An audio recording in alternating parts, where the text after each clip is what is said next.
Hello RGBians, welcome to the second part of our series on developing REST APIs on Flask. In this section, we'll be setting up our development environment for Flask.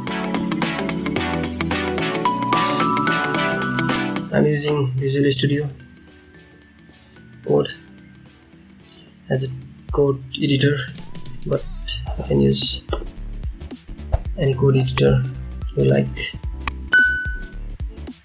So let's open the project folder. I've created on desktop Flask API. Okay. So I forgot to mention one thing. We need to also install Python 3 virtual env to create virtual environment from the terminal. So what we can do is let's try it. Git installs build essential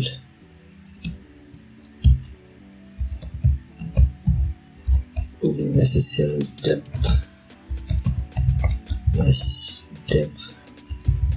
python dev. Okay,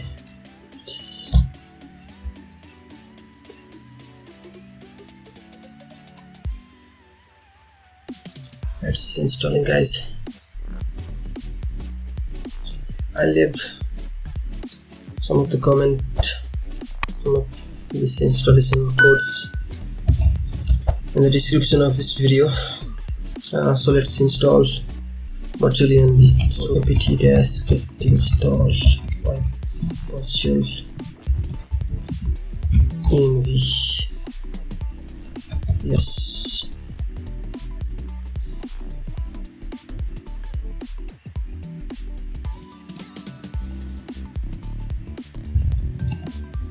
So successfully we have installed virtual env.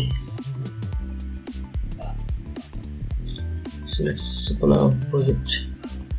So first of all, we're going to create virtual environment. So let's get virtual environment. Virtual env sp python 3 env.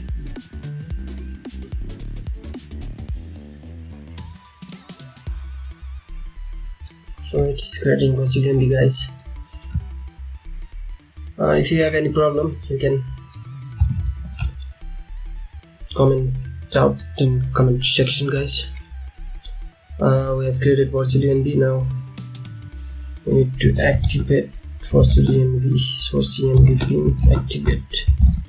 It's activated. So let's see Python. Oh, it's Python 3.6.9.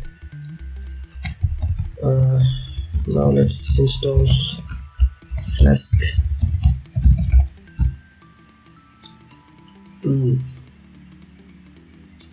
I've set Python in virtual environment. And don't forget to like and subscribe our channel. It's installing Python. And you can see we have 1, 2, 3, 4, 5, 6 packages installed. Exoc, Click, Mark, Sekov, Jinja 2. Jinja 2 is templating engine used by Flask. Exoc is debugger used for Flask and Flask. We'll also be installing few more packages in coming videos. I'll tell you about that later. I'm creating folder called app.py, and let's import from. I have IntelliSense activated from Flask. Import Flask. App equals to Flask name.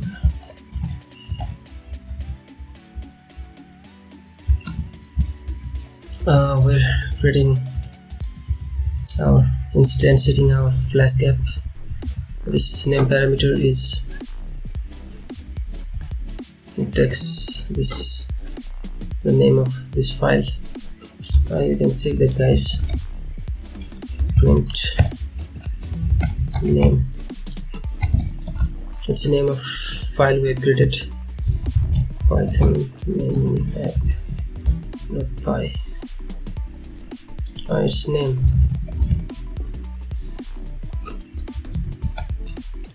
So let's create your file.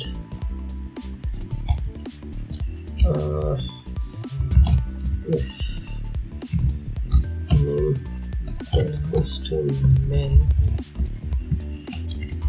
what this says is, if we are running this file from the console, execute the command inside this if statement.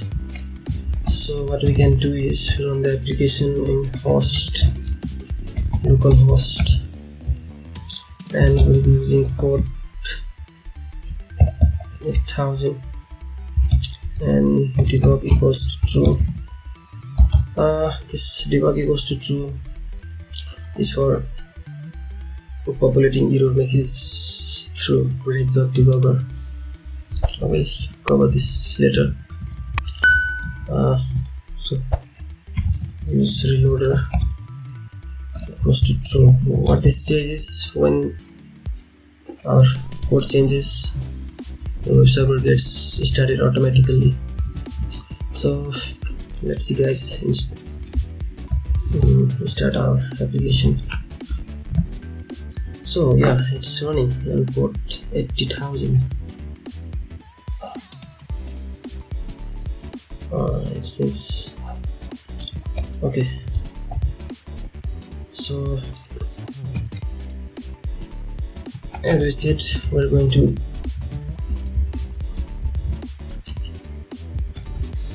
start their app. So what we can do is, we can use decorator route. It's decorator, guys. It's at that we are using is this decorator. I'll be creating some videos about decorators in Python in coming few days, so let's just stick to this.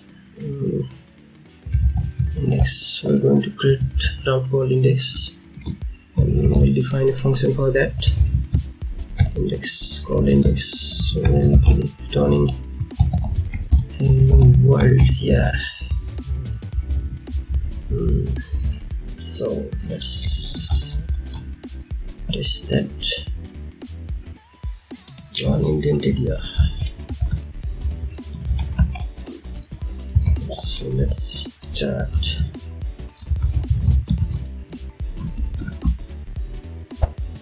Oh, what's that? This is unit drilling says right here. It's started, guys. So let's check.